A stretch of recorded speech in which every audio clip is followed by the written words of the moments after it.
sa inyong lahat.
Lalawakin natin, papasensya ako na, paparayan mo na sa asawa ko.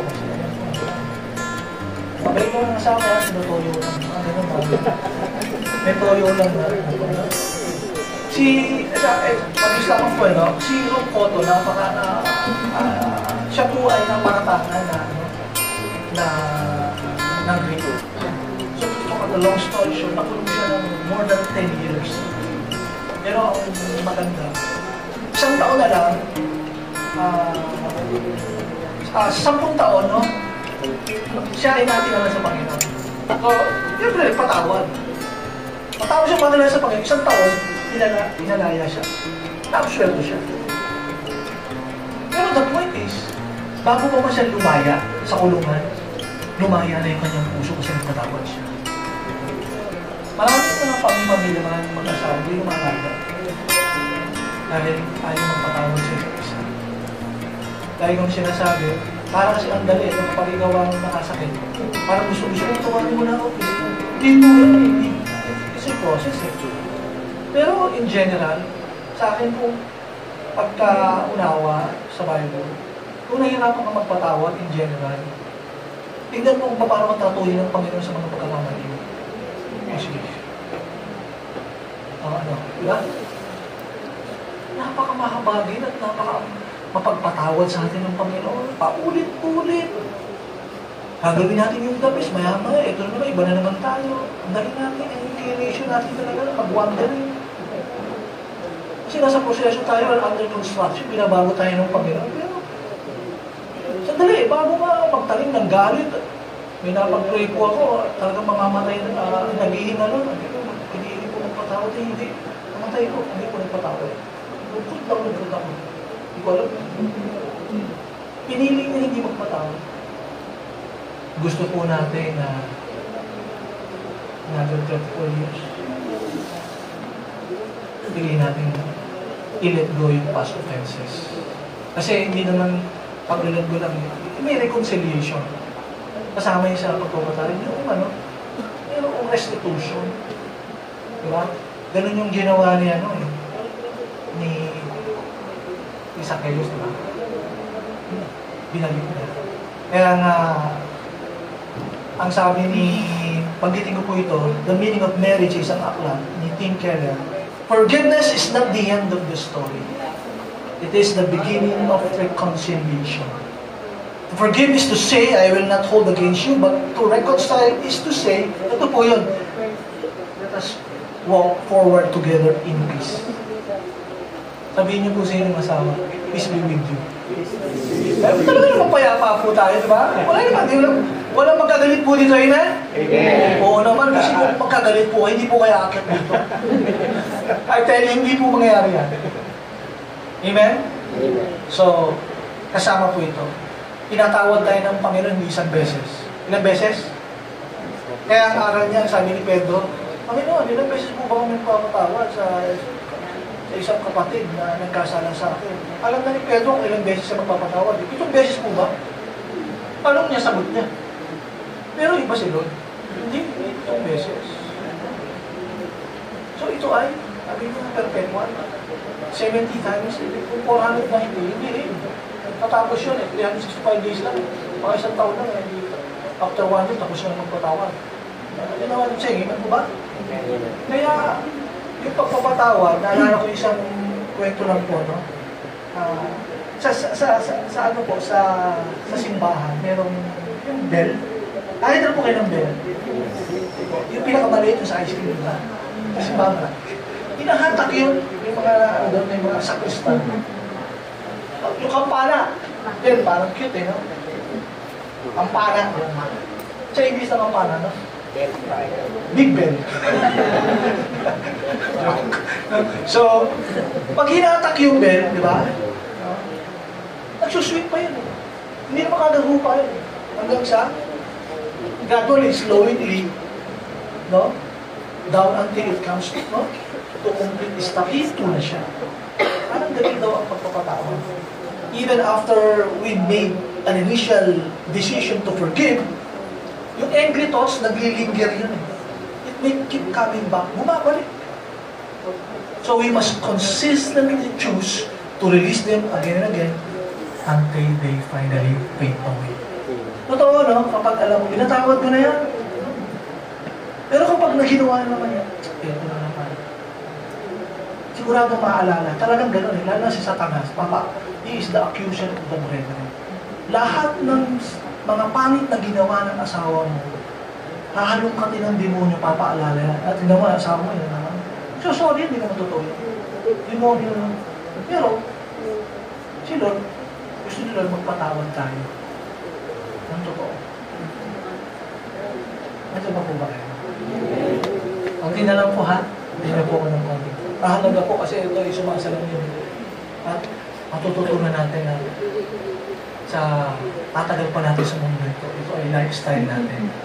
Kasi on the road to forgiveness, there will be setbacks. Meron pong challenge along the way. No? But with commitment, kaya kailangan ng commitment, consistent effort, we can break, pilalaya tayo doon sa panikala na nilalagay ng tao. No? Kaya yun pong sinasabi ng Panginoon sa atin. So, let us offer forgiveness. Hindi tayo magmarka. Kasi si Lord, as far as the east from the west, Anong sabi? He removes our transgression. ay, anong sabi ni Lord? Kapag pinatawad na tayo, hindi na aalalahanin pa. There is always new beginning in genuine forgiveness. Eh, pag ganun ka, di, ano yan, kahit anong gawin mo, hindi. You cannot manipulate God.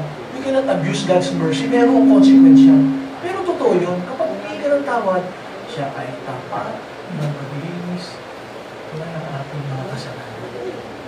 Si Diyos, si Lord yung pero tinuturuan tayo. Amen? Amen. Another thing, valuing uniqueness. Tignan niyo po yung asawa niyo, babae, asawa nila, magtingin ang buhay. Sabihin mo sa yung asawa, babae, asawa nila, ay mo lang asawa lalaki, you're one of a kind. Sabihin mo sa asawa. Wala kang katulad. Nakaiba ka. Totoo. O, totoo. Ang kagandaan ng paglikha ay nakasalalay doon po sa pagkakaiba-iba nito. No? The beauty of creation lies in adversity. And true love values uniqueness.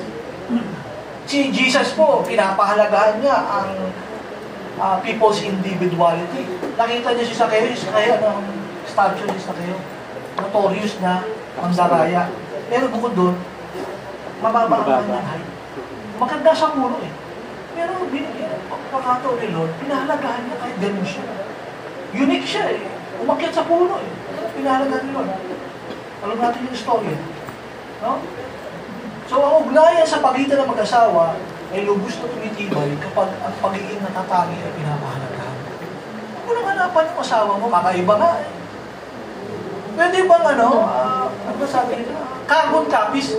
Sa minsan, yung asawa niya, kamukha niya na. Di ba may ganon? Amen. Oo, sa mukha, pero sa ugali, magkakaiba yan. May uniqueness, meron iba-ibang talento niya. Amen po ba? Yung asawa, pinipili mo sumaya, di ba nung sumaya, dituruan mo, banta. Eh, hindi ba sumasaliwa yung boses, no? Eh, ibang talent niya. Yakapin mo yun, no?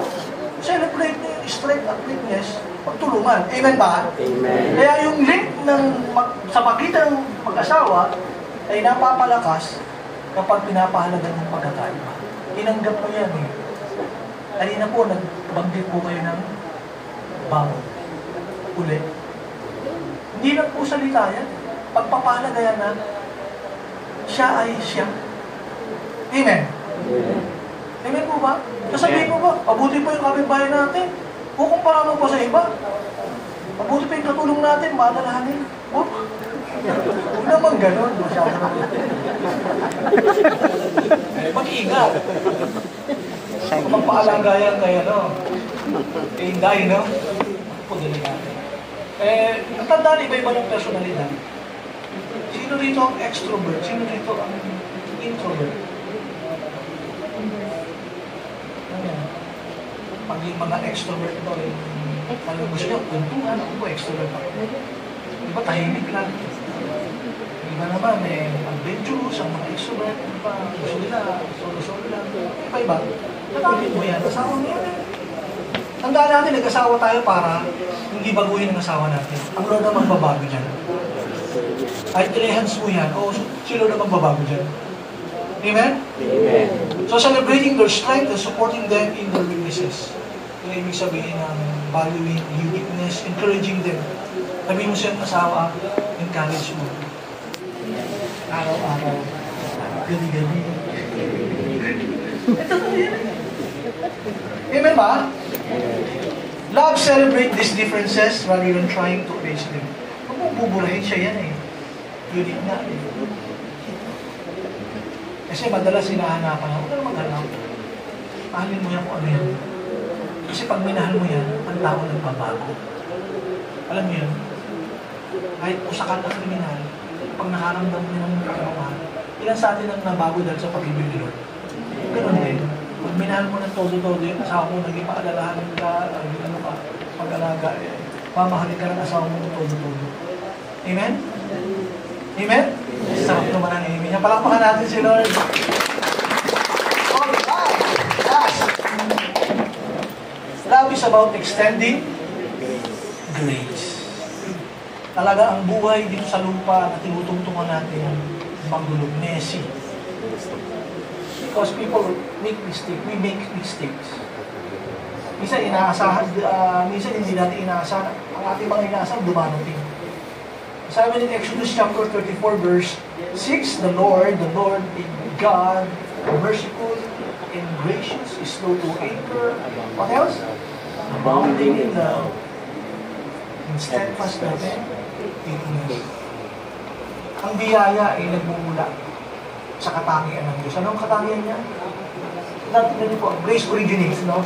From God's character, maunawain, mapagbiyaya, mabagal sa paggaling, sa ganas na pagpapag-ibig.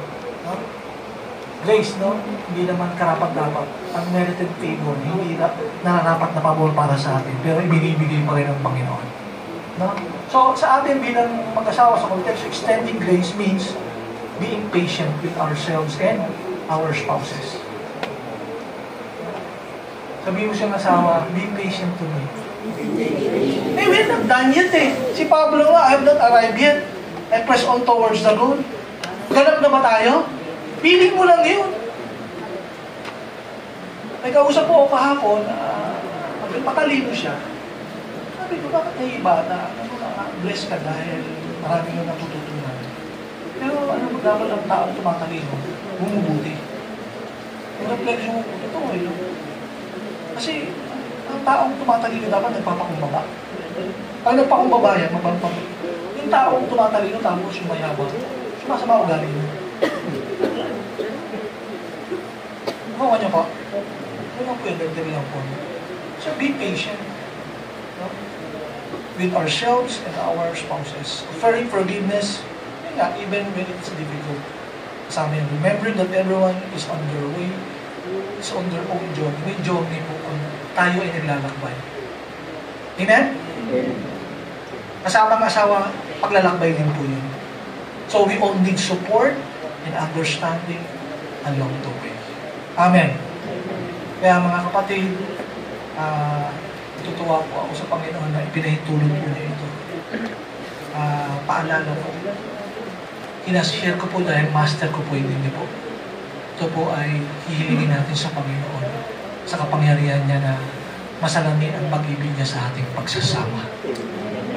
Kaya nga love yan eh. Ano yung L? Learning with understanding, offering forgiveness, valuing uniqueness, and extending grace. Let's make effort for God's grace to live up to these values every day in our lives. To cultivate love, pag-ibig na nagpapagaling, nagpapalakas, at nagbibigay ng pag-asa at pagkakaisa para sa ating pamilya. Magandang gabi po sa ating lahat. Palain tayo ng Diyos.